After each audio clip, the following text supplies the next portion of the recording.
Assalamualaikum warahmatullahi wabarakatuh. Alhamdulillahi rabbil alamin. Nahmaduhu wa nasta'inuhu wa nastaghfiruh wa na'udzubillahi min syururi anfusina wa min sayyiati a'malina.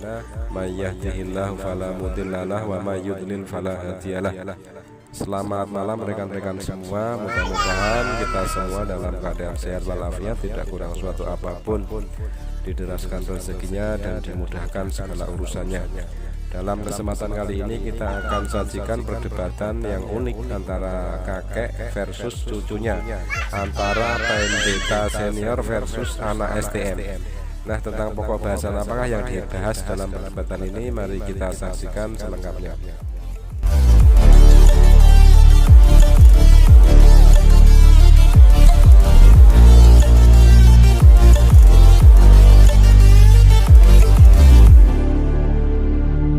Siapa saksi mata? Semua peta perjalanan Yesus ada. Tempat kelahirannya di Bethlehem ada, masih dijaga sekarang. Tempat disalibnya ada, Bukit Golgota masih ada sekarang, bisa jalan-jalan ke sana, bisa ada saksi bisu itu, Bukit Golgota. Tempat kuburnya sekarang masih ada, masih dijaga, masih ada sampai sekarang. Itu saksi bisu, saksi ada, bekas perjalanannya masih ada. Kok kamu bilang bohong? Kalau yang Yesus palsu yang disalibkan itu belum diturunkan sekarang, cari dulu di mana? Cari dulu, cari. Al-Quran yang bohong, kok Alkitab katanya bohong? Shalom alaikum Pak Lamson. Gini Pak ya, Al-Quran itu mengkoreksi kitab-kitab terdahulu yang sudah tidak asli lagi. Memberitahukan juga bahwa kitab-kitab terdahulu itu adalah buatan tangan manusia. Juga memberitahukan kepada orang-orang di dunia ini yang berusaha menutup-nutupi kebenaran bahwa kitab-kitab terdahulu adalah bukan firman Tuhan, melainkan dari firman-firman manusia. Itulah fungsinya Pak, sebagai penyempurna. Saksinya Paulus. Paulus orang Farisi, kan Paulus hidupnya sejaman sama Yesus. Enggak, Paulus sejaman sama Yesus. Benar nih, seluruh bukti Injil itu benar. Semua berita-berita yang ditulis oleh Injil itu benar. Terus kalau saya kantor, kalau Injil mengatakan bahwa langit punya tiang, itu gimana tuh Pak? Bapak mengatakan langit itu punya tiang, gimana tuh? Apakah itu juga benar? Mengkoreksi apa? Ajarannya amburadul begitu. Kok bisa? Masa kamu nggak tahu ajaran Al-Quranmu itu amburadul? Kok berani-beraninya ngatakan mengoreksi? Siapa ngomong mengoreksi itu? Buang ajaran Al-Quran seperti itu. Amburadul, ajaran nggak benar itu. Aduh, Pak Lamson nih mengkoreksi lah. Coba Bapak baca di kitab Ayub. Langit punya tiang, Pak. Langit punya tiang, mana ada coba kalau nggak dikoreksi?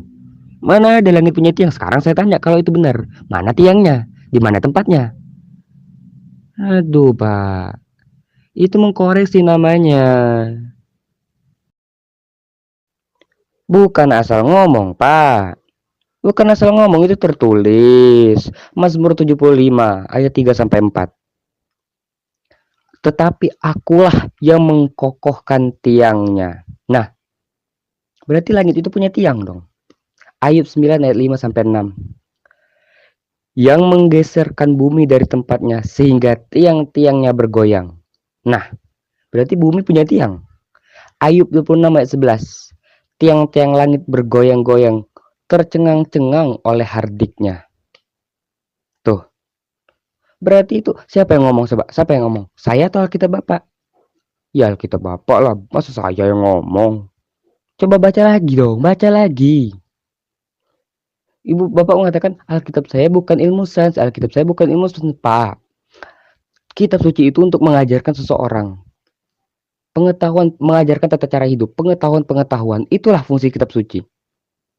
Kalau kitab sucinya saja sudah salah, sudah nggak benar, perlu dipertanyakan, masih sucikah atau sudah ditambah-tambahi? Kamu bodoh, kamu nggak ngerti tuh. Masa langit punya tiang?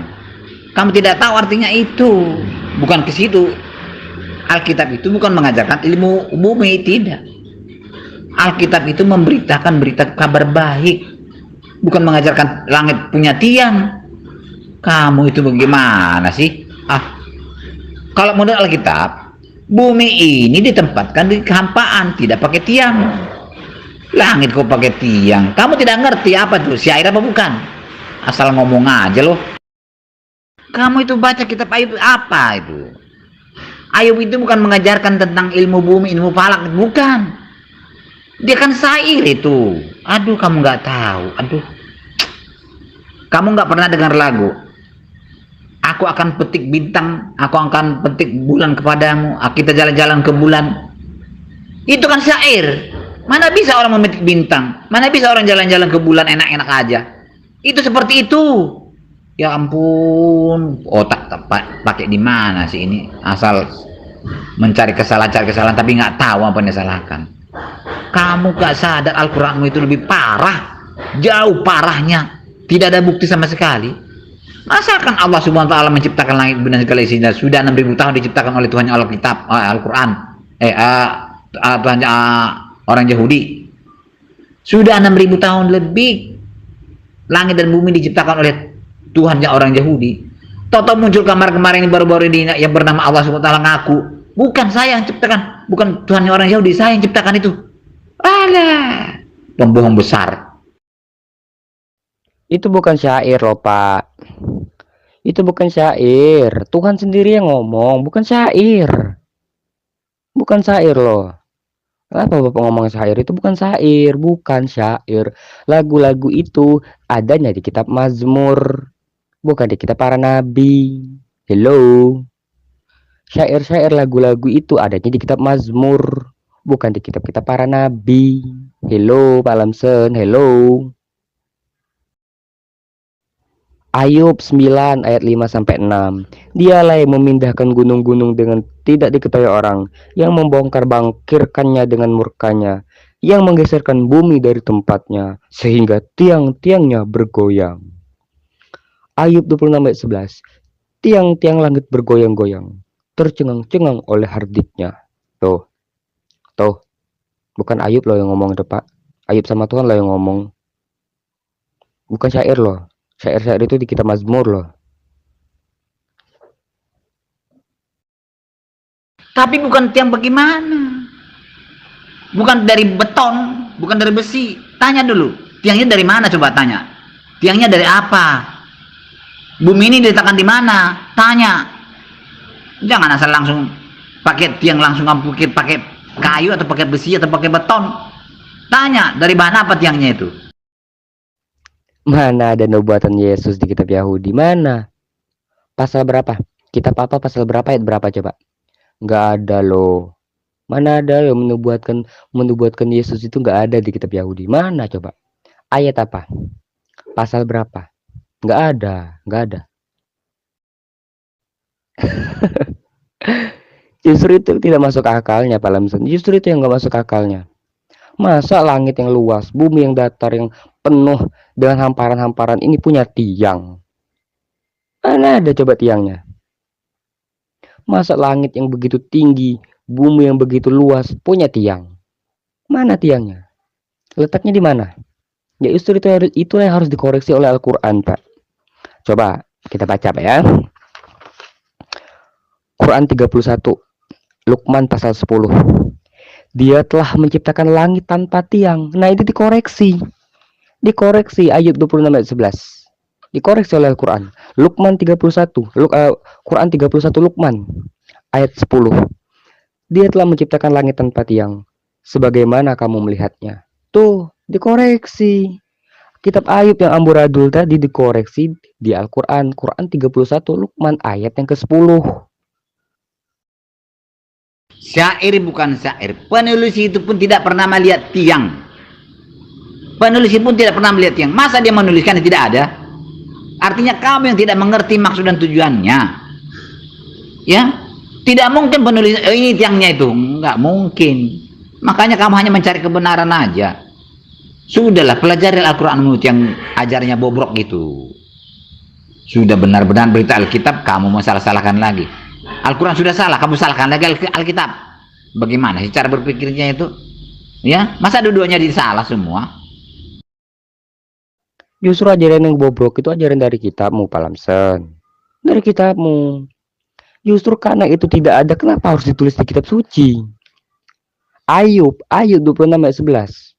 Ayub 9 ayat 5 sampai 6. Itulah ajaran bobroknya itu. Makanya harus dikoreksi. Koreksinya di mana? Luqman 10, Luqman ayat yang ke-10. Quran surat Luqman ayat yang ke-10. Dikoreksi. Ayub 26 ayat 11 tadi dikoreksi. Ayub 9 sampai 6 ayat 9 ayat 5 sampai 6 tadi dikoreksi bahwa langit itu enggak punya tiang. Makanya dikoreksi. Itulah dia, Pak. Tugas Al-Qur'an itu mengkoreksi. Juga memberitahukan, salah satu tugasnya itu mengkoreksi, memberitahukan bahwa kitab-kitab terdahulu itu udah enggak asli lagi. Ya. Emang pernah digeser Tuhan itu gunung? Pernah? Kamu tidak tahu syair itu gimana sih? Deklamasi pun begitu. Kalau orang pakai deklamasi syair ya seperti itu. Goblok banget loh. Mana pernah Tuhan memindahkan gunung-gunung, menggoncangnya? Tidak pernah. Mana pernah orang memetik bintang, jalan-jalan di bulan? Mana ada orang pernah? Seperti itu sama itu. Seperti lagunya siapa itu? Si Omai Rama itu. Siapa itu? Si Muksin dulu. Waktu masih kecil saya itu lagu. Ayo kita jalan-jalan ke bulan. Nanti akan kupetik bintang sebagai oleh-oleh. Bagaimana bisa memetik bintang sebagai oleh-oleh? Itu kan syair itu. Asal ngomong aja loh. Kalau kamu nggak mau terima syair ya sudah. Anggap aja itu salah. Udah, ngapain kamu mempertahankan itu? Jangan percaya Alkitab saja. Al-Quranmu aja dibuktikan dulu kebenarannya, ya. Aduh, syair gimana? Syair gimana coba saya jelas, coba tanya. Syair gimana? Syair gimana? Apa? Syairnya itu jenis apa coba? Bukan syair, itu firman Tuhan tertulis di kitab Ayub 26 ayat 11. Firman Tuhan tertulis di kitab Ayub 9 ayat 5 sampai 6. Firman Tuhan tuh, Pak. Bukan firman saya, sorry. Bukan firman saya ya. Firman Tuhan Anda. Ayub 26 ayat 11. Langit punya tiang. Dikoreksi oleh Quran surat Luqman ayat yang ke-10. Syair gimana kalau masalah lagu, Pak ya? Syair-syair, setahu saya itu di kitab Mazmur. Bukan di kitab Ayub. Ye. Coba Pak langsung baca lagi deh. Ayat itu, Pak ya, kitab yang dibaca Yesus itu di kitab Yesaya waktu dia mengajar di bait Tuhan, itu menunjukkan nubuat kedatangannya atau nubuat kefirmanan Tuhan itu akan digenapinya. Coba Bapak bandingkan. Ini Pak ya, bandingkan. Kalau nubuat tentang kedatangannya itu orang-orang udah tahu. Tapi kalau dia menggenapi firman Tuhan, setiap nabi juga menggenapi firman Tuhan yang lainnya. Contoh, Nabi Musa, 10 hukum Taurat digenapi oleh Nabi Musa. Tapi apakah hukum Taurat itu menubuatkan kedatangan Nabi Musa? Ya enggak, jelas enggak kan. Begitu juga dengan si Yesus. Dia menggenapi firman Tuhannya, tetapi menubuat kedatangannya tidak tergenapi, tidak ada di kitab Yahudi. Mana ada coba? Coba saya boleh tanya, Yesaya berapa? Yesaya berapa yang Yesus baca? Lalu Yesus mengatakan, akan kugenapi hari ini juga. Yesaya berapa ayat berapa? Pasal berapa ayat berapa? Yesus mengambil kitab orang Yahudi di bait suci, dibacakannya kitab Yesaya, lalu dijelaskannya dan berkata, inilah nubuatan yang sedang saya genapi saat ini. Nah itu Yesus sendiri yang ngaku, ya. Yesus sendiri yang ngaku. Kamu jangan asal ngarang. Masa Nabi Musa menggenapi hukum Taurat? Dari mana? Ngawur lah, kamu jangan asal ngomong lah. Khotbah, ngawur. Jadi pusing saya jadinya. Yang tidak pernah saya dengar, jadi saya dengar. Tidak pernah seperti itu. Yesus yang itu menggenapi nubuatan itu, yang ngaku dia. Ya, Yesus mengaku bahwa dia akan mati 3 hari dan bangkit kembali. Ya, kalau kamu ngarang-ngarang saja, bikin pusing saya, tidak bisa jawab kamu punya itu omongan itu. Mengajarin saya lagi. Sejak kapan? Sejak kapan saya ngomong kayak gitu, Lamsenai Baho yang terhormat? Sejak kapan saya mengatakan Nabi Muhammad menggenapi hukum Taurat? Lamsenai Baho yang terhormat. Mana ada dengerin VN itu, makanya sampai akhir. Jangan udah sepotong langsung dijawab, sepotong langsung dijawab. Jadi sampaian saya, argumen-argumen yang saya berikan itu nggak sampai ke otak Anda, Lamsenai Baho yang terhormat. Saya kasih pun itu, kamu tidak akan bisa mengakui Alkitab saya. Bikin capek kamu, ya. Saya tidak akan mau kasih. Orang kamu tidak percaya Alkitab saya kok. Ngapain saya mau kasih? Berapa? Yang penting kamu pelajari dulu Al-Quranmu itu. Pelajari dulu Al-Quranmu itu. Beritanya benar enggak? Kamu mau nyalakan Alkitab, entah apa ajaranmu enggak benar. Jangan kamu sangka aku datang untuk menegakkan hukum Taurat. Aku datang bukan untuk menegakkan hukum Taurat, melainkan untuk menggenapinya. Jadi Yesus itu datang untuk menggenapi hukum Taurat. Betul, betul, menggenapi hukum Taurat. Tetapi secara perspektif pun, secara pengakuan Taurat sendiri pun, Taurat tidak pernah menubuatkan kedatangan Yesus. Tapi hukum-hukum Taurat itu digenapi oleh Yesus. Tapi kalau masalah kedatangan Yesus ke dunia menjadi Al-Masih atau Mesias, tidak pernah tertulis di kitab Taurat. Gitu Pak Lamsen. Kalau saya kasih Alkitab saya, kamu jelas tidak akan mau menerimanya. Karena kamu tidak percaya Alkitab saya. Bilang aja lu nggak tahu ayatnya di mana.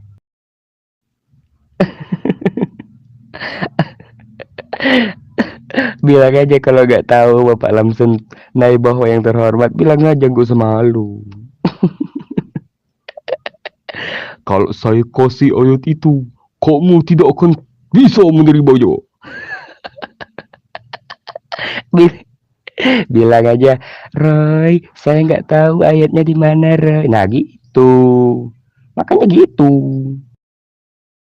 Justru kalau Al-Quran udah valid, sudah fix 100% betul, 100% benar. Ya betul, nama juga firman Tuhan. Tanpa rekayasa, tanpa buatan manusia, fix 100 2014 benar. Tapi kalau Alkitab Anda, I'm so sorry. I'm so sorry. Maybe 20% is right. Maybe 20% is right, maybe. But 80% is wrong. Okay? Tadi kamu mengatakan Musa menggenapi hukum Taurat, nabi-nabi menghukum Taurat. Mana ada? Musa mana ada menggenapi hukum Taurat? Kamu katakan nabi-nabi menggenapi hukum Taurat. Muhammad mana ada? Musa mana ada menggenapi hukum Taurat? Makanya jangan salah ngomong ya, jangan salah ngomong. Sudah pelajari dulu Al-Quranmu itu. Al-Quranmu itu kamu tidak tahu dan tidak sadar beritanya itu bohong, palsu, fiktif. Masa Alkitab sudah benar-benar ajarannya baik, benar, kamu rusak-rusak? Saya kata 10 perintah hukum Taurat digenapi di Musa, Pak. VN saya didengerin lah. Jangan malu-maluin lah. VN saya mengatakan tadi, Pak, hukum Taurat 10 hukum Taurat telah digenapi oleh Musa. Musa menjalankan hukum Taurat. Yesus menjalankan hukum Taurat. Berarti dia menggenapi hukum Taurat. Gitu. Gitu, Pak Lamsen yang terhormat, gitu. Saya tidak tahu. Kamu lebih pintar. Ya. Terus kenapa Pak Lamsen kalau nggak tahu, kenapa Pak Lamsen ngomong, kalau saya kasih ayatnya, kamu tidak akan percaya. Karena kamu tidak percaya bahwa Alkitab itu adalah firman dari Tuhan. Lah, ngomong aja, Roy, saya nggak tahu ayatnya di mana, Roy. Iya, saya pasal berapa, ayat berapa. Nah, itu ngomong itu yang benar. Debat itu kayak gitu. Al-Quranmu sendiri amburadul, masa Alkitab kamu obok-obok? Pelajari dulu Al-Quranmu itu. Benar nggak ceritanya? Benar nggak beritanya? Alkitab sudah baik beritanya, terbukti semua benar. Kamu berusaha untuk menyalah-nyalahkannya. Tidak bagus begitu. Periksa dulu Al-Quranmu itu, sudah benar apa enggak? Kamu tidak paham itu, tidak paham itu. Al-Quranmu itu dulu pelajari. Kamu kok yakin kebenaran Al-Quranmu itu gimana sih? Ya, kalau sudah buntu kamu ke Al-Quran, baru ke Alkitab. Ya, Al-Quran kamu nggak tahu, pembohongnya bukan main. Bobrok ajarannya, tidak benar. Alkitab sudah benar ajarannya, kamu rusak-rusak. Ngapain gitu ya? Saya sudah percaya, Pak. Saya percaya Al-Quran itu 100% firman Tuhan. Saya percaya. Kenapa saya tidak pernah menemukan kesalahan-kesalahan Al-Quran? Kalau Bapak bisa menemukan kesalahan Al-Quran, boleh. Boleh, Pak. Boleh. Tentu. Kalau Bapak bisa menemukan. Karena Al-Quran itu 100% firman Tuhan. 100% benar. Tapi kalau Alkitab Bapak, maybe 20% is right. But yang amburadul itu gimana, Pak Lamson yang terhormat? Mana amburadulnya itu? Bukti amburadulnya itu di mana? Justru Al-Quran itu mengkoreksi kitab yang amburadul, kitab Ayub 26 ayat 11, kitab Ayub pasal 9 ayat 5 sampai 6, itu yang dikoreksi. Langit punya tiang, bumi punya tiang, itu yang dikoreksi. Koreksinya di mana? Quran surat Luqman ayat 10 dikoreksi. Makanya kayak gitu, konsepnya kayak gitu, tugas fungsi Al-Quran itu kayak gitu. But 80% is wrong. Who said that? Muslim scholars? No. This is say of Christian scholars. Ulama Kristen yang ngomong kayak gitu. Siapa yang ngomong? Muslim scholars? No. Oke, udahlah. Males saya ngomong sama Pak Lamson terus. Coba bayangkan dulu amburadulnya ajaran Al-Quranmu itu ya. Allah subhanahu wa ta'ala jahat banget. Sudah baik-baik, sudah benar Allah subhanahu wa ta'ala ciptakan Adam di surga. Sayangnya Allah tidak tahu nama istri Adam itu ya, tidak tahu. Sudah diciptakan manusia di surga, entah alasan apa diturunkan ke bumi yang penuh penderitaan, penuh bencana alam, penuh penyakit, penuh derita. Ngapain taruh di bumi yang tidak enak ini? Allah bagaimana tuh kira-kira? Coba, bukan ditempatkan tempat yang enak. Coba bayangkan lagi, ditakdirkan lagi manusia itu sakit-sakit lalu mati. Bagaimana Allah seperti itu? Lalu dia berkata, kalau kamu mau ke surga, sembah saya 50 kali sehari semalam. Nah, sudah dalam keadaan susah, sudah dalam keadaan sulit, sudah sakit-sakitan, dibuatnya disuruh lagi nyembah-nyembah Allah 50 kali satu malam. Untunglah Muhammad itu minta 5 kali, dikabulkan 5 kali aja. Kalau nggak disembah Allah itu masuk neraka, manusia itu masuk neraka. Itu pun harus sesuai dengan aturan dibuatnya. Kalau tidak sesuai, masuk neraka juga. Ajaran bagaimana seperti itu ajaran Allah? Bagaimana itu? Coba bandingkan dengan Tuhan Alkitab itu. Tuhan hanya Alkitab itu sangat memperhatikan manusia, memberikan yang terbaik kepada manusia, memberikan yang paling baik kepada manusia, menolong manusia dari penderitaan. Beda jauh dengan Allah Subhanahu wa ta'ala itu. Tinggalkan itu. Kamu tidak tahu dan tidak sadar kamu dibodoh-bodohin. Coba bayangkan amburadulnya kitab Anda, kitab Ayub 26 ayat 11, kitab Ayub 9 ayat 5 sampai 6, ngomongin langit punya tiang, di mana tiangnya? Gue bilang di mana tiangnya? Lu kagak bisa jawab. Terus lu ngomong Pak Lamson, lu ngomong tadi di bawah. Yesus itu dinubuatkan kedatangannya oleh kitab Taurat. Saya ngomong lagi, mana ayatnya, pasal berapa, ayatnya nomor berapa. Lu ngomong kaget gitu, lu ngomong kayak gini. Ngomong kayak mana lagi coba saya? Cing.